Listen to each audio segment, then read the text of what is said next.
Hey guys, so there's this. This is Chris, and I want to talk today about power. All right, so power is kind of an interesting topic because a lot of us don't think that power is important, or we think it's immoral, or we think, okay, absolute power corrupts absolutely, power corrupts, and so we don't want it. And the problem with that is that men who want to be effective, everybody needs power, and it's time to stop pretending we don't. It's time to stop pretending, because the problem then becomes we have this weird confused attitude toward power. So let's think about this a little bit. In fact, let's create a plan of action, which is what this is. It's a few steps. And so you've probably lived as a Christian, but maybe you still want to be competent. If you're a man, especially, you're responsible. It's not just optional for you to be competent. And so, but you're not sure. So you have this confusion, right? I'm a Christian, but I want to be competent, and I'm not sure which I should choose, because over here is like humility and trusting God for everything, and not really worrying about being super good at anything, because he's the one who gives you the victory. That last part is very true. But then over here, there's this part that says, I'm a man, and I still want to beat the crap out of somebody who's trying to, do something to my family, or I want to shoot bad guys and when they're bad, and I want to do what's right. I want to protect the innocent, essentially. And so, but we're looking at it, we're saying, okay, well, nowhere in the Bible does it say, "Thou shalt protect the innocent." That's not a command. And so we're kind of confused about this. But this is a false dichotomy. The question is not, should I be capable, but what is this capability for? And that's the real question. And so here's a plan of action that's going to create clarity and help pull apart that confusion. But it's a little bit of a process. But what it's going to do is it's going to help you define good through the study of the Word. And then it's going to make the process easier by giving you support through pointing you to your church and to creating a brotherhood in your church and amongst other Christians. It's going to make those around you stronger. That includes your family, but also includes other men in the church. And it's going to cause you to focus on this badass pursuit of His glory, which is very different from pretty flowers and walking into a church with soft colors. It's very different from that. And so this is hopefully going to help you. This is going to help you align with Jesus and to take charge, to create order in your family and your life, and then destroy ideas that weaken people, ruin lives, and distract us from the pursuit of His glory. All right. So what are the action steps? There are 6 action steps, and we'll talk through them real quick. All right, so the first one is stop caring. And this is kind of, this sounds bad. This sounds very not Christian. But you want to become immune to what others think about you. And if you haven't been able to do this by now, only in your life, only the desire for God's approval will help you now. So you want to replace the desire for man's approval with the desire for His approval. You want to realize that anything other people can give you, He's going to be able to give you. Anything that matters, He's going to be able to give you. It's a process, and you have to start today. So what is this? What are the actions you need to take? Read the Bible. Know the full counsel of God. Then read the Bible. Read the whole thing. Understand the whole thing. See the big picture. Don't just look at a few little verses people are giving you. Look at the whole picture. And find out why He's worth following. Find out why He's going to be your provider. And what's going to happen is when you stop caring, you're going to free yourself up, and you're going to start caring about, you're going to start seeing His beauty, and you're going to start seeing what you need to see to be able to understand who He is and what He wants to do in your life, and how He can replace, and how He is the most fitting replacement for any kind of praise that other people can give you. Okay. Step 2 is define your jobs. So what are your jobs as a husband? What are your jobs as a father? What are your jobs as a leader in your company? Glorify God through how you live. So list each of them, list each of your jobs, and then talk about how to become more powerful and influential in those areas in the next year. Don't worry about 10 years. Don't worry about in your whole life. Think about a year, because we can all imagine a year. We can all picture that. Define two things. Define the man you need to be to get there. And then define the actions you need to take and I'm not saying for success. I'm not saying paint success. I'm saying, how are you going to be influential? How are you going to lead?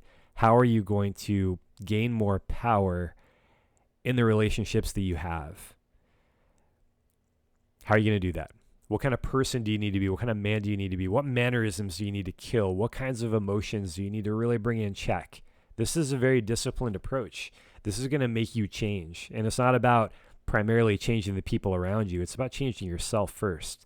So it's not easy, which is why the next steps are so important. So the next step 3, join a church if you aren't already a member. Join a church. Take your family there, and then make sure it's biblical. Make sure that they teach the word of God, because otherwise it's just you're following after a man again. And that's exactly what step 1 is against. You want to stop caring what other people think. You don't want to put yourself in that position again. Join a church that teaches the word. And then when your pastor is saying something that doesn't sound right, you go and question him, and you use the word, because the word is the authority, not your pastor. Okay, step 4, get involved. So step 4 is you need to start getting involved, because how are you going to find other men? How are you going to find other men who can grow you and who you can push back on and help them grow? How are you going to sharpen them? How are you going to be that iron if there's no other iron around to sharpen you? How are you going to grow strong if there's nobody around to test you? And then what kind of accountability are you going to have? Let's say you get all this power. Well, let's say you make all these changes you want to make, but you have no accountability. Absolute power does corrupt when you don't have accountability, and other men help you be accountable. Other men help you understand if you're being too hard on your wife, or if you're being too hard on your kids, or if you're being too soft even. Those guys aren't just going to make you harder and stronger and more of an influence, but they're going to also help you to soften your heart where you need to soften your heart. And you're going to do the same for them, because you don't have the ability to see yourself the way other people do. There's a certain objectivity they have that you don't have. Are they always right? No.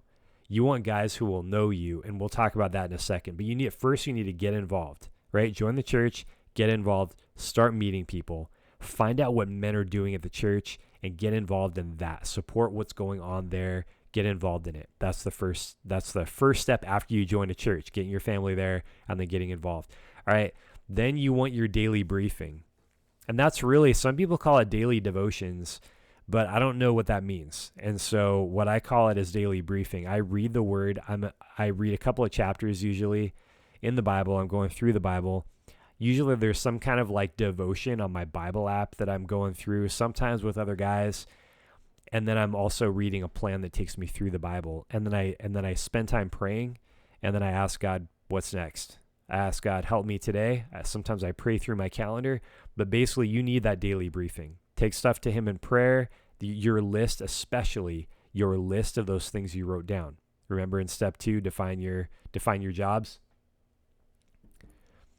Daily briefing. Take those things to him in prayer. Ask him to refine your desires too, because at first our desires are going to be probably dumb. They're probably not going to be super developed, but hopefully this gives you permission just to permission. Hopefully this sets you free to be able just to say, okay, I'm just going to write down whatever, because I know I'm going to go to God in prayer, and I know he's going to refine whatever I'm thinking. So you take that to him in prayer, and then you allow him, and you, through prayer, through the word, you edit those things. You refine them. And in accordance with scripture and in accordance with your growing knowledge of him. All right, and then the last thing, and this is really a big thing. This is a big thing. This is the last kind of big step, is you set up a meetup with a couple of guys. All right, so this is kind of like your brotherhood. And this is where the stuff gets really good. Set up a 6-week meetup, and don't make it a super long one. A 6-week one, people are able just to say, okay, cool, I can do something like that. I can do 6 weeks. I can commit to that. And so for the next 6 weeks, you're like, okay, cool, show up for those 6 weeks. Let's see if you show up. See if you're serious. And then what you do, you ask the guys to help you with your desires to be a bigger influence on your family and your work, so you can be someone worth following. And then you challenge them to want the same things. You challenge them to write down their things. And then you show up and you get together and you talk through stuff with each other. All right, but you don't want just anyone in your group. And this is really the part of the last set up a meeting. This is really part of that last piece. How do you find and build a brotherhood? How do you choose what kinds of guys who you want in your group? Well, I'll tell you what you should avoid. And you should avoid men who just want to hang out. If they just want to hang out, maybe they're not serious. You want to avoid guys who fail to show commitment. If they're not showing up, then they're not showing up, man. You can't make them, right? But what you're going to do is you're going to degrade the quality of the group when people aren't showing up and they're not kicked out. If you're creating a brotherhood, you're creating a tight group of guys who are going to be there for each other. And if guys are just bailing or if they're not serious about it, there are a couple of reasons for that. First of all, they're not serious about growth, or they don't like what you're doing. And then the other thing is just maybe they haven't been shown yet. Maybe they don't know it's serious. Maybe they don't know what you're looking for. And that's another thing. But when you first start, you don't want to fight that battle. So if they're failing to show commitment, they're failing to engage. When they show up, are they engaging? Are they like, yeah, I want that? Or are they realizing things? Are they thinking through things? And can you see that in the conversation? Are they growing? If they're failing to grow, you don't want them to be in the group, man. Because the same thing happens. You reduce the quality of the group when people are like, there's one serious guy there who wants to grow and wants to create a brotherhood, and then other guys who are just like, yeah, I mean, this is cool and everything, but whatever. You don't want that guy in there because he's going to drag down the group. All right, and this is big. So you don't want guys who will fail to show reverence to God and his commandments. All right, dude, you could rip on me all day. We could joke about each other's like body parts and qualities or whatever we want to do. We can joke about each other's race. Doesn't matter. But if you're not serious about God and his commandments, then you need... If someone is not serious about that, then they need to not be in the group. All right, and then finally, if they fail to embrace redeemed ambition, what I mean by that is the desire to use power, money, and influence for God's work, for instance. Things like that. Failing to want to take up every possible power that they can take to do good. And then, of course, that accountability that, they have to, and part of this seriousness is they're showing a desire for accountability. So that when they get that power, that you guys are there and you're like, whoa, dude, calm down with your use of this power. You need to check yourself, and you need more humility. Or, hey man, you realize you're allowed to do that, right? You realize that it's part of your job to do that, and you need to go and do it and exercise that power. All right. So, what are the steps again? So it's stop caring, make Jesus your concern, work for heaven's applause only. Define your jobs, define them, write them down. Join a church, take your family, get involved in that church. Have a daily briefing, daily, every day. Get in the Word. And then finally, and this is the big one, this is the big one that people mostly don't do. It's not the most important thing. It's just the one most missed. It's set a meetup, create a brotherhood.